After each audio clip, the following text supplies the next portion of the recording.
महाराष्ट्रात गड किल्ल्यांवर चढाई करणं जितकं साहसिक आणि थरारक, तितकंच इथल्या दऱ्या-खोऱ्यांमधून भटकण्याचा अनुभव सुद्धा संस्मरणीय आणि ॲडव्हेंचरस असतो. कारण दरीतून चालण्याचा अनुभव म्हणजे एका दगडावरून दुसऱ्या दगडावर, कुठेही सलग रस्ता नाही आणि उबड-खाबड वर-खाली अशा मार्गातून जाताना रॅपलिंगचा थ्रिलिंग एक्सपिरियन्स म्हणजे काय हे कळतं. चांदण व्हॅलीतून ट्रेक करताना हे सारं आपल्याला अनुभवता येतं. गड माथ्यावरून घाटातून पाहिलेली दरी प्रत्यक्षात पार करताना कशी असू शकते हे चांदण दरी पार केल्यावर कळून चुकतं.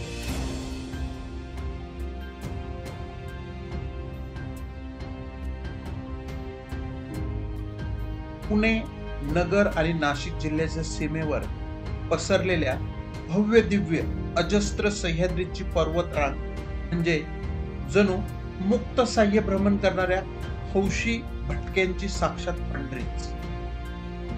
महाराष्ट्राचं माउंट एव्हरेस्ट, कळसुबाई शिखर, ट्रेकर्सचं पॅराडाईज समजल्या जाणारा हरिश्चंद्रगड, नयनरम्य Ratangad, most thrilling, most tough trek in Sahyadri range असा बहुमान दिमाखात मिरवणारा AMK, अलंग, मदन आणि कुलंग हे दुर्ग त्रिकूट, लगतच असलेला महाकाय असा आजोबा डोंगर आणि या साऱ्यांच्या पायथ्याशी अथांग पसरलेला भंडारदऱ्याचा विशाल जलाशय. त्यातच अजून भर म्हणून की काय भंडारदऱ्याच्या शेजारी असलेला छोटेखानी घाटघरचा जलाशय आणि आजूबाजूला जंगलांनी व्यापलेला भूभाग या साऱ्यांच्या सानिध्यात सामावलेला सह्याद्रीतला अजून एक मनाला भुरळ घालणारा सुंदर दागिना म्हणजे चांदण दरी, चांदण व्हॅली.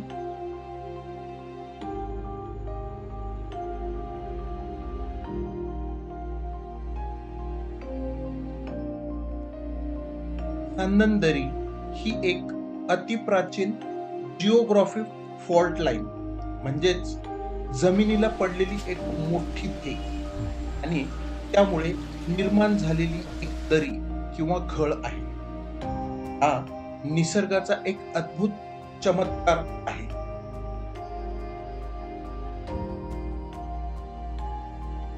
चांदण दरीचं वैशिष्ट्य म्हणजे ही जमिनीच्या पातळीखाली आहे. इथे खाली थोडे उतरावे लागते. तिच्या सुरुवातीला एक जिवंत झरा आहे जो कधी आटत नाही. चांदण दरी 200 ते 400 फूट खोल आणि जवळजवळ 1.5 किलोमीटर लांब पसरलेली आहे. पावसाळ्यात चांदण दरीत जाणे अशक्य असते कारण पावसाचं पाणी ह्याच दरीतून खाली कोसळते. त्यामुळे येथे जाण्याचा उत्तम कालावधी म्हणजे उन्हाळा.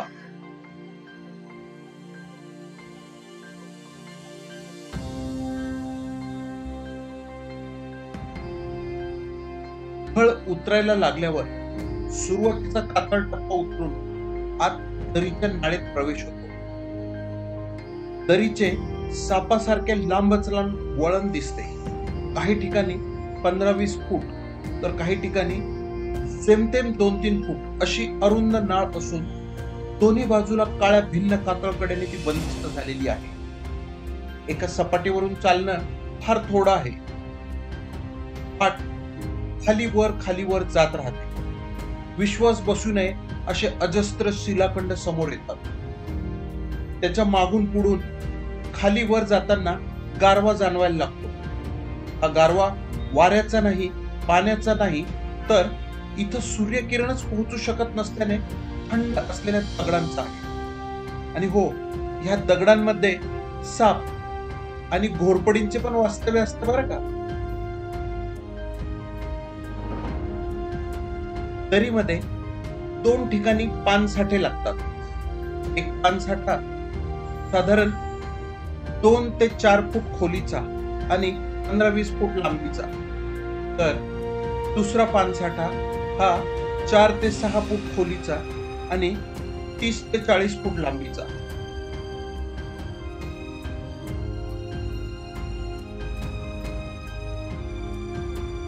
मोठा पानसाठा क्रॉस करण्यासाठी एक निळा पाण्याचा बंब कापून होडी बनवलेली आहे.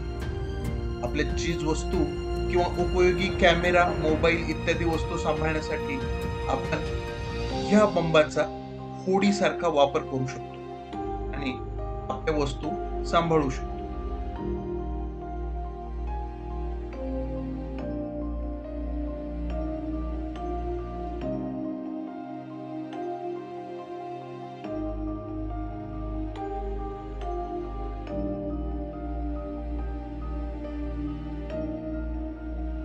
साधारण 1 तासाच्या पायपिटीनंतर ह्या गळीतून खाली उतरत दरीच्या शेवटच्या मुखाशी जाता येते. त्यानंतर समोर विराट कोकण कड्याचा भाग असतो. आशिया खंडातील क्रमांक 2 ची खोली असलेली दरी असा या दरीचा लौकिक असल्याचं सांगितलं जातं. सांदन दरीचा ट्रेक साम्रत गावातून सुरू होतो. साम्रत ही छोटेखानी आदिवासी वाडी आहे. मुंबईपासून जवळजवळ 150 किलोमीटर अंतरावर.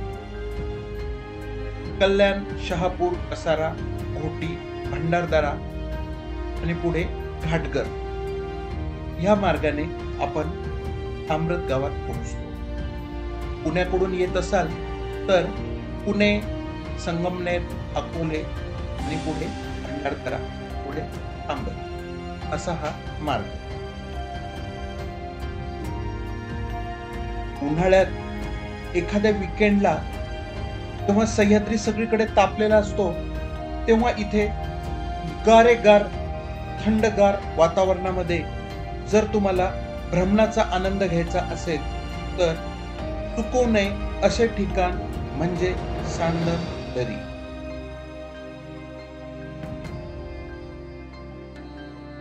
मित्रांनो, हा एपिसोड तुम्हाला कसा वाटला ते अभिप्राय देऊन नक्की कळवा. आणि हो, या चॅनलला सबस्क्राईब करायला विसरू नका.